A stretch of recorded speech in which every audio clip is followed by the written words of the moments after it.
सत्यनारायण उच्च शिक्षा संस्थान तुलसीपुर जनपद श्रावस्ती। मैं राम मनोहर वर्मा, योग प्रशिक्षक व संस्कृत प्रवक्ता। आज आप लोगों को हम स्वस्थ रहने के सामान्य नियम बताएंगे कि किन चीज़ों का आप अनुपालन करें तो आप जल्दी बीमार न हों और हमेशा स्वस्थ रहें।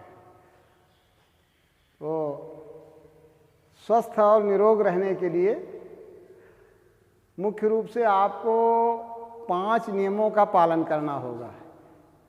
इनको आप हमेशा दिमाग में अपने बैठाए रखें और उसका नियत समय पर अनुपालन करें तो आप 75% रोगों से बचे रहेंगे। पहला नियम है कि 3 काम आपको प्रतिदिन एक निश्चित समय पे करना है: जागना, भोजन करना और रात में सोना। जागने के लिए कुछ लोग ये करते हैं कि देर रात तक जागते रहते हैं और सो गए तो सुबह वो सूर्योदय के काफ़ी देर बाद उठते हैं। आप अगर रात के कर्मचारी नहीं हैं तो प्रयास ये करें कि रात में जल्दी सो जाएं और सुबह जिस समय मुर्गा बांग देता है या अजान होती है, जिसको ब्रह्म मुहूर्त कहा जाता है, उस समय जागने का प्रयास करें। उसके लिए सबसे अच्छा उपाय है कि आप अपने मोबाइल में एक निश्चित समय का अलार्म लगा लें। इस समय जगने का सबसे अच्छा समय है सुबह 4 बजे। तो आप एक टाइम निश्चित कर लें। अगर आप रात के कर्मचारी हैं तो आप दिन में सो लें, लेकिन एक निश्चित समय रखें कि हमको इतने से इतने बजे तक सोना है। सामान्य व्यक्ति के लिए 6 घंटा सोना अनिवार्य है। तो एक निश्चित समय पे आपको जगना है।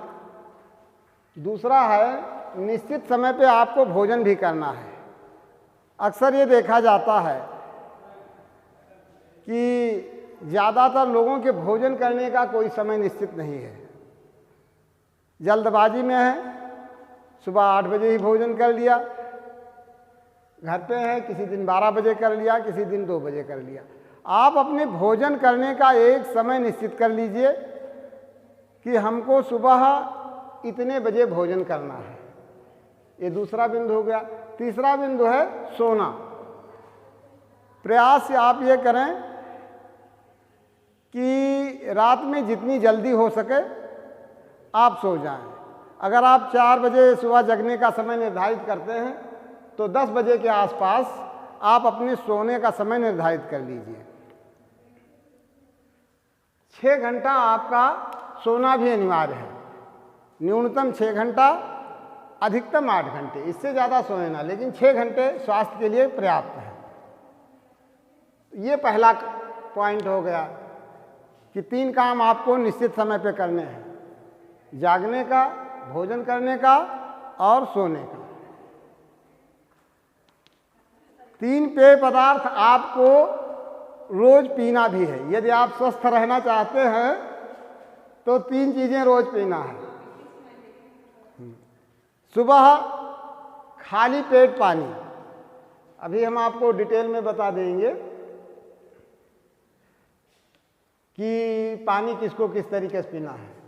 सुबह बिस्तर को छोड़ते ही आप यदि किसी नशीली वस्तु का सेवन नहीं करते हैं तो बिना मुंह धोए कम से कम 1 लीटर आप बासी पानी पी जाएं। क्योंकि रात में मुंह में जो लार बनती है उसमें तमाम से पोषक तत्व होते हैं। अगर आप बिना मुंह धोए पिएंगे तो आपके आंत में चले जाएंगे और आंतों की अच्छी से धुलाई हो जाएगी। दूसरा पेय पदार्थ आपको लेना है, जब आप दोपहर में भोजन करें, भोजन के बाद दही या छाछ, प्रतिदिन आप ये प्रयास करें कि भोजन के बाद आपको 1 गिलास दही, छाछ, मट्ठा अवश्य मिल जाए। तीसरा काम आपको करना है, रात में भोजन के बाद गर्म दूध।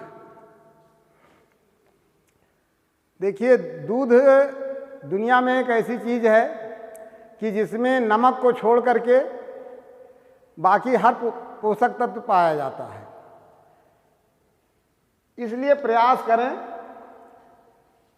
कि आपको 1 गिलास दूध अवश्य मिल जाया करे। अब हम आपको थोड़ा डिटेल बता दें इसके बारे में। सुबह जो आपको पानी पीना है, यदि आदमी गैस का मरीज है, कब्ज का मरीज है, एसिडिटी का मरीज है या मोटापे का मरीज है, तो उसको सुबह चाय कितना गर्म पानी पीना है। आप जो बासी पानी रखे हैं उसको गर्म कर लीजिए, फिर चाय की तरीके से पी जाइए। अगर इसके मरीज नहीं है तो आप सामान्य पानी ले सकते हैं। भोजन के बाद दही हम आपको बता चुके हैं। फिर नंबर 3 है भोजन के बाद गर्म दूध। दूध में यदि आप 1 छोटा चम्मच हल्दी मिला लिया करें तो आप शरीर के 25% रोगों से बचे रहेंगे। कोई भी व्यक्ति ले सकता है। यदि आप शारीरिक दृष्टि से कमज़ोर हैं तो हल्दी के साथ उसमें 2 बूंद शिलाजीत भी मिला सकते हैं। पानी पीने के बारे में हम आपको और बता दें, अगर व्यक्ति शुगर का मरीज है तो वो उस गर्म पानी में 1 कागजी नींबू और 1 चम्मच सेंधा नमक मिलाकर पिएगा। शुगर के मरीज को उस गर्म पानी में कागजी नमक, नींबू और सेंधा नमक मिला के पीना है। अगर वो व्यक्ति शुगर का मरीज नहीं है, केवल गैस का मरीज है, तो उसको गर्म पानी में 2 चम्मच शहद और 1 कागजी नींबू, इससे आपके शरीर की गैस भी दूर होगी और आपके शरीर को पौष्टिकता भी मिलेगी। अब आ जाइए तीसरे बिंदु पे। दुनिया में 3 सबसे जहरीली चीज़ें हैं जिनको सामान्य रूप से हर व्यक्ति इस्तेमाल करता है।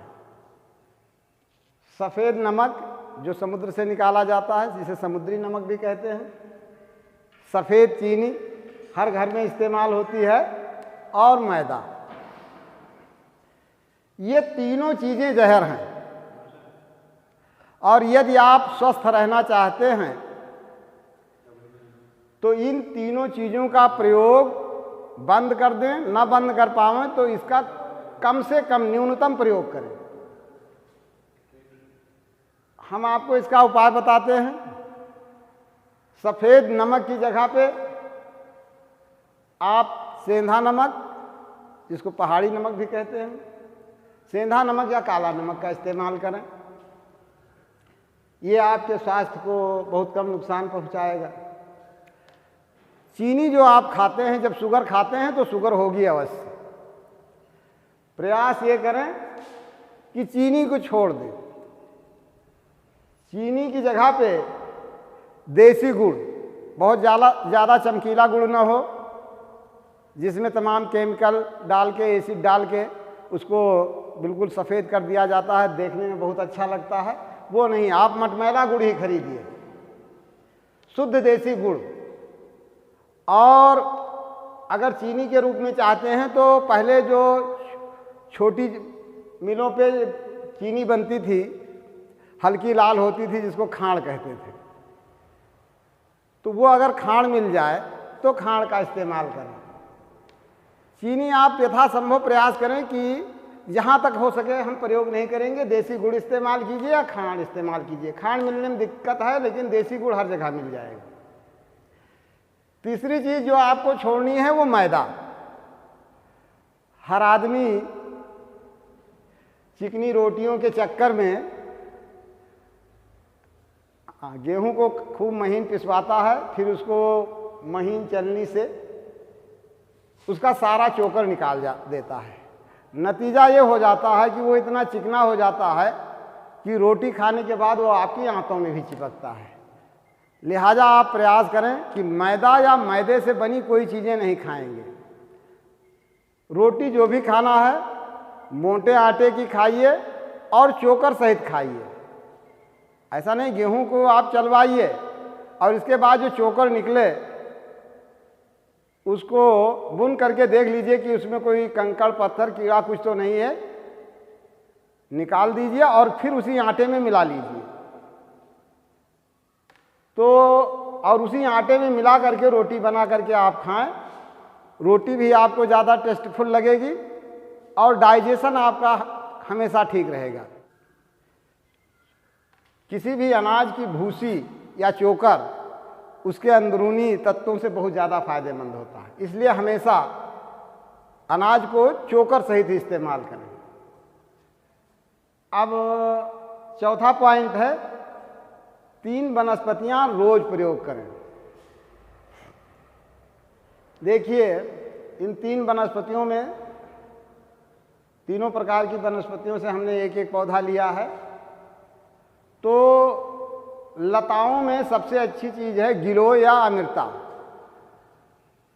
गीता में कहा गया है सर्व औषधि नाम अमृता प्रधानम, सभी औषधियों में मुख्य औषधि अमृता है, यानी गिलोय है। गिलोय को आप किसी न किसी रूप में प्रतिदिन अपने इस्तेमाल में लाया करें। नहीं कुछ कर सकते हैं, 1 गिलास काढ़ा बना के पी लिया करें। दूसरा फिर पौधों में है तुलसी। दुनिया का एक ऐसा अजूबा पौधा है जो आपको 24 घंटे ऑक्सीजन देता है। ये जीवाणुनाशक भी है, विषाणुनाशक भी है, इसलिए तुलसी का किसी न किसी रूप में आप अवश्य प्रयोग करें। और तुलसी ऐसा पौधा है कि इसकी जड़, इसके पत्ते, इसकी डंठल, इसके फूल, इसके फल, तुलसी का हर अंग औषधि के उपयोग में आता है। इसलिए आप अगर चाय पीने के आदी हों तो चाय में ही डाल दिया करें। वैसे चाय ना पिए ज़्यादा अच्छा है। चाय से क्या नुकसान होते हैं ये हम आपको दूसरे दिन बताएंगे। ज़्यादा अच्छा ये है कि आप खाली पेट 4-5 तुलसी की पत्तियां तोड़िए और उसको गोली बना के फट से गटक जाइए। ये सबसे सरल तरीका आपको रहेगा। तीसरी चीज है वृक्षों में लिया गया है नीम। नीम भी दुनिया का एक ऐसा पौधा है जो जीवाणुनाशक है, विषाणुनाशक है, वातावरण को शुद्ध करता है और हर प्रकार के चर्म रोग में रामबाण है। आप एक प्रश्न कर सकते हैं कि हम तो ब्रश मंजन करते हैं तो नीम क्या करें, नीम का कैसे इस्तेमाल करें। देखिए अगर आप ब्रश मंजन भी करते हैं तो 2 दांतों के बीच में गैप होता है, उसमें कुछ ना कुछ अन्न कण फंसे रह जाते हैं। आप नीम का सीका लीजिए, उससे दांतों की सफाई कर लीजिए, या खाना खाने के बाद आपने नीम की हल्की सी दातून लिया, उसको अंदर बाहर दांतों पर रगड़ लिया तो जो जीवाणु होंगे वो नष्ट हो जाएंगे। इसलिए किसी भी दशा में नीम का अवश्य उपयोग करना चाहिए। अब अगला 5वां पॉइंट है 3 काम आपको रोज करना है। ये 3 काम हमने लिख दिया है। पहला है कि सुबह आप ज्यों ही बिस्तर से उठे और अपनी नित्य क्रिया से निवृत्त हो गए, इसके बाद आप योगासन अनिवार्य रूप से करें। योगासन मतलब आपको कुछ व्यायाम भी करना है जिससे आपका शरीर वार्म अप हो जाए। फिर आपको आसन करने हैं, प्राणायाम करने हैं। व्यायाम, आसन, प्राणायाम के बारे में हम आपको पहले बता चुके हैं। तो ये पहला काम आपका हुआ कि आपको रोज़ सुबह उठते ही न्यूनतम 1 घंटा अपने शरीर के लिए समय दे दिया कीजिए। अगर आपने अपने शरीर के लिए 24 घंटे में से 1 घंटा दे दिया तो 23 घंटे आपके हो गए। फिर आपको कोई भी शारीरिक तकलीफ नहीं होना है। दूसरा पॉइंट है, दोपहर भोजन के बाद बाईं करवट विश्राम। आदमी कार्य की अधिकतावश सुबह जल्दी जल्दी खाता है। पहला काम तो ये कीजिए कि जल्दी खाने की आदत को छोड़िए। आप भोजन जब करें तो भोजन को इतना कूचें मुंह में कि वो बिल्कुल तरल रूप में हो जाए, पानी की तरह बन जाए। कम से कम खाने में 20-25 मिनट तो लगाए हैं। और भोजन के बाद आप नहीं अधिक तो 15-20 मिनट बाईं करवट विश्राम कर लें। इससे भोजन आपके पेट में ढंग से सेट हो जाएगा, उसको पचने में बड़ी आसानी होगी। ये आपको करना है कि दोपहर में भोजन के बाद थोड़ी देर विश्राम कर लिया करें। लेकिन अमूमन 75% लोग ये करते हैं कि देर रात में भोजन करते हैं और भोजन के तुरंत बाद बिस्तर में घुस जाते हैं। ये प्रक्रिया बहुत ही घातक है, स्वास्थ्य के लिए बहुत नुकसानदेह है। ज्यों ही आप बिस्तर में जाते हैं और सो जाते हैं, आपकी पाचन क्रिया मंद पड़ जाती है और आप हर हालत में न चाहते हुए भी गैस के, कब्ज के मरीज हो जाते हैं। और जब आपको कब्ज होने लगी तो उसी से फिर विभिन्न प्रकार के रोग, शुगर, एसिडिटी वगैरह पैदा होने लगते हैं। तो इसलिए रात में जब भी आप भोजन करें, भोजन करने के बाद कम से कम 1 फरलांग 2 फरलांग आप टहल लिया करें। टहलने में ना आपको बहुत तेज चलना है, ना बहुत धीमे चलना है, ना पंचायत करते हुए चलना है। टहलना माने टहलना। इससे आपका भोजन सेट हो जाएगा। बहुत जल्दी है अगर तो भी आप भोजन करने के 1.5 घंटे बाद सोएं तो आपका भोजन सुचारू रूप से पच जाएगा। सुबह जब आप उठेंगे आपको साफ शौच होगा, आपको कोई दिक्कत नहीं होगी। आज के पाठ्यक्रम को हम यहीं विराम देते हैं। कल फिर इसके आगे कि भोजन में आपको क्या क्या सावधानी रखनी है, क्या खाना है, क्या करना है, इसके बारे में बताएंगे। जय हिंद।